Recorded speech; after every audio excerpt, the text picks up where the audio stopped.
नमस्कार। कभी सोचा है ये हवा चलती क्यों है? मतलब कभी तो बिल्कुल हल्की फुल्की होती है और कभी एकदम तूफान बन जाती है। तो आज हम इसी के पीछे की साइंस को समझेंगे। पृथ्वी के मौसम को कंट्रोल करने वाली इन जबरदस्त अदृश्य ताकतों के राज खोलेंगे। तो चलिए शुरुआत एक बहुत ही बेसिक सवाल से करते हैं। एक ऐसा सवाल जो हम सबको हमारे आसपास के एटमॉस्फेयर से जोड़ता है, और मुझे यकीन है ये सवाल कभी ना कभी हम सबके दिमाग में आया ही होगा। तो इसका जवाब छिपा है हवा के वजन में। जी हाँ, बिल्कुल सही सुना। हवा का भी वजन होता है, और हमारे चारों तरफ इस वजन में जो छोटे बड़े अदृश्य अंतर होते हैं ना, बस वही हवा को एक जगह से दूसरी जगह धकेलते हैं, उसे गति देते हैं। अच्छा, हवा के चलने को समझने के लिए सबसे पहले हमें समझना होगा एटमॉस्फेरिक प्रेशर, यानी वायुमंडलीय दबाव को। इसको ना ऐसे इमेजिन कीजिए कि हमारे ऊपर हवा का एक बहुत बड़ा समुंदर है, और उस समुंदर का पूरा वजन जो हम पर पड़ रहा है, बस वही है एटमॉस्फेरिक प्रेशर। तो ये पूरी कहानी ना एक बहुत ही सिंपल 2 स्टेप प्रोसेस पर टिकी है। यही हवा की गति का मूल मंत्र है।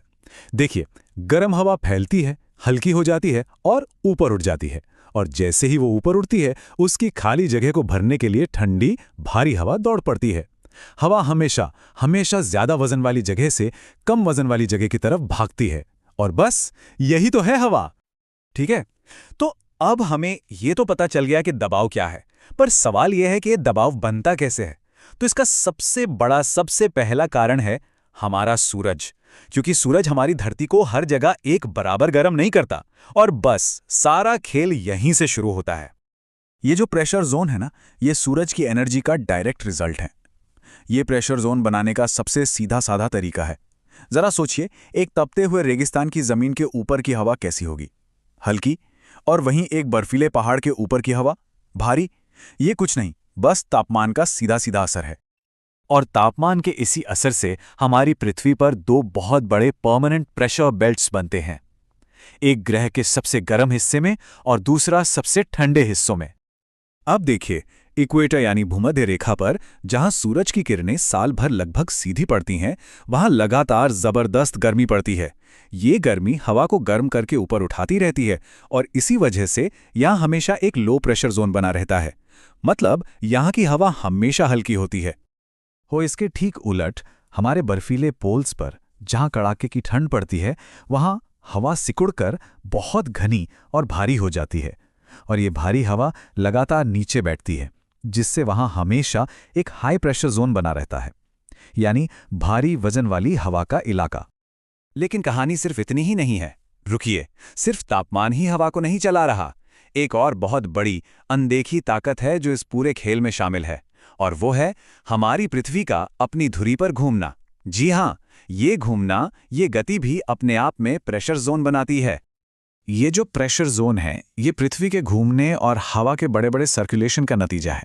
इन्हें हम डायनामिक जोन कहते हैं, क्योंकि ये वहां के लोकल तापमान की वजह से नहीं, बल्कि धरती के घूमने और हवा के विशाल चक्रों की वजह से बनते हैं। ये एक तरह की कह सकते हैं खगोलीय मशीनरी है जो हवा को चलाती है।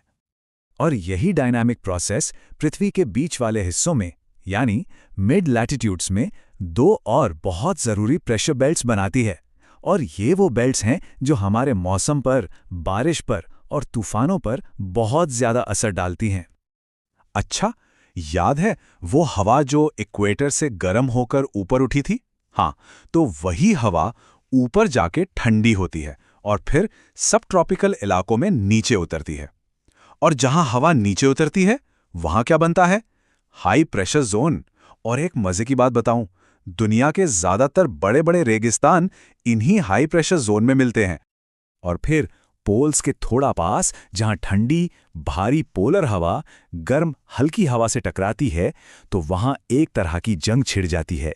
इस टकराव में गर्म हवा हल्की होने की वजह से ऊपर उठने को मजबूर हो जाती है, और इससे बनते हैं लो प्रेशर वाले तूफानी इलाके। ऑलराइट, तो अब हमारे पास दो तरह की ताकतें हो गईं, एक जो तापमान से पैदा होती है और दूसरी जो धरती के घूमने से। तो चलिए अब इन दोनों को एक साथ जोड़कर देखते हैं कि ये मिलकर हमारी पृथ्वी पर प्रेशर बेल्ट्स का एक पूरा का पूरा नेटवर्क कैसे बनाती हैं। ये टेबल देखिए, पूरी कहानी को एक ही जगह पर ले आती है। इसमें एक पैटर्न पर ध्यान दीजिए कैसे लो प्रेशर और हाई प्रेशर बेल्ट्स एक के बाद एक आ रहे हैं, बिल्कुल ज़ेब्रा की धारियों की तरह। इक्वेटर पर थर्मल लो, फिर सब ट्रॉपिक्स में डायनामिक हाई, फिर सब पोलर में डायनामिक लो और आखिर में पोल्स पर थर्मल हाई। कुछ तापमान से बनी है तो कुछ गति से। और यही पैटर्न है जो पूरी दुनिया में हवा के बहाव और मौसम को कंट्रोल करता है। तो इस पूरी बातचीत का सबसे ज़रूरी टेकअवे क्या है? सबसे ज़रूरी बात यह समझना है कि हवा को चलाने वाले दो अलग अलग इंजन हैं। एक गर्मी से चलता है और दूसरा गति से। चलिए एक बार फटाफट इन दोनों के बीच का मेन डिफरेंस देख लेते हैं। तो इसको याद रखने का एक बहुत ही आसान तरीका है। थर्मल प्रेशर यानी तापीय दबाव, मतलब सीधा सीधा गर्मी या ठंड का असर। ये कहाँ मिलेगा? पृथ्वी के सबसे गर्म और सबसे ठंडे हिस्सों में, यानी इक्वेटर और पोल्स पर। सिंपल। और डायनामिक प्रेशर, ये धरती के घूमने और हवा के सर्कुलेशन का नतीजा है। ये मिलता है बीच वाले इलाकों में, यानी सब ट्रॉपिकल और सब पोलर रीजन्स में। लेकिन एक बात समझना बहुत ज़रूरी है, ये पूरा सिस्टम कोई पत्थर की लकीर नहीं है, ये बदल सकता है। और यहीं से जुड़ा है भविष्य का एक बहुत बड़ा सवाल। जैसे जैसे हमारी पृथ्वी का तापमान बदल रहा है, ग्लोबल वार्मिंग बढ़ रही है, इन थर्मल और डायनामिक ताकतों के बीच का जो बैलेंस है वो कैसे बिगड़ेगा और इसका हमारे आने वाले मौसम पर क्या असर होगा? ये एक ऐसा सवाल है जो हम सबको सोचना चाहिए।